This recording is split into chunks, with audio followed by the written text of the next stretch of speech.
The 2026 legislative session has come to an end. While redistricting dominated the final weeks, lawmakers weighed in on hundreds of bills affecting people across the state. Here's a look at what passed, what failed, and what comes next.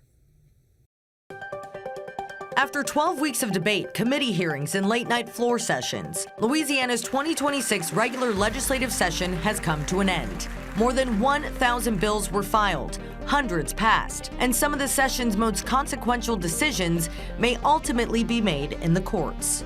To help put the session in perspective, we spoke with Stephen Procopio, president of the Public Affairs Research Council of Louisiana, or PAR. Probably the biggest one, I think, that drew the most attention would be redistricting. Coming from the Supreme Court decision that said our map was unconstitutional, and then from there, sort of a lightning round to move in and rewrite the districts, moving from a 4-2 with two minority-majority districts, which was enacted under this governor, then to move back to a 5-1.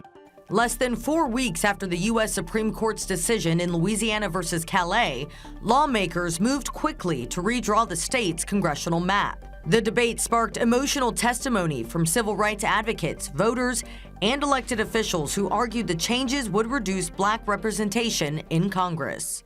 The question before us is not merely about lines on a map. The question before us is whether we will honor the principle that every citizen deserves equal protection under the law. Among those speaking out was Press Robinson, a civil rights advocate and the original plaintiff in the legal challenge that helped shape years of redistricting litigation in Louisiana.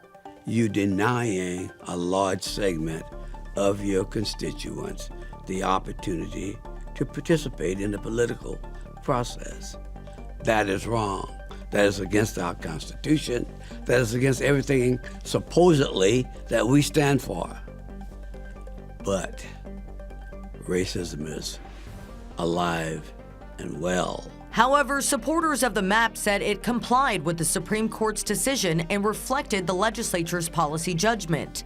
Governor Jeff Landry was quick to sign the new districts into law. This year's session also produced a high-profile victory for hit-and-run victims and their families. Lawmakers passed Jody's Law, named in memory of Jody Mann, who was struck and killed while walking in Livingston Parish. Her mother, Holly Crow, advocated heavily for the bill, which will impose stricter penalties and procedures on hit-and-run drivers. She always wanted to help people. You know, she did everything she could to help others, and I think that this would make her very happy knowing that she was making a difference for a lot of people's lives. But one of the biggest questions left unresolved this session involved teacher pay. Last month, voters rejected a constitutional amendment that would have helped provide funding for permanent teacher pay increases. Lawmakers did not pass a long-term funding plan through the legislative process to replace it. As a result, many educators were left wondering how future pay raises would be funded. But Governor Landry announced an executive order directing state agencies to identify administrative savings that could be redirected toward teacher pay. They are to begin the structural work needed to embed permanent pay raises inside the MFP, not as temporary add-ons, but as a guaranteed part of the formula. Not every high-profile proposal advanced this year. Several bills addressing carbon capture and sequestration, known as CCS, failed to win final passage. The debate exposed ongoing divisions between property owners, environmental advocates, and industry groups over the future of carbon storage projects in Louisiana. Do you think we have the right to change the rules in the middle of the game and think that we are a business-friendly state if we're going to change the rules? All right, hold on one second here. Hold on one second. There were some measures that were pushing either you needed local control, so you'd have to get local approval, or you would have to get, local or the actual owner, so you couldn't use eminent domain. So those things failed, and they failed previously before, but I think this is sort of one last push. Economic development remained a major priority for state leaders. Lawmakers advanced initiatives designed to support Louisiana's growing aerospace industry. When we really started looking at our public policy around that, we realized we were years behind our competing southern states. In total, approximately 400 bills have already been signed into law. Others remain under review by the governor.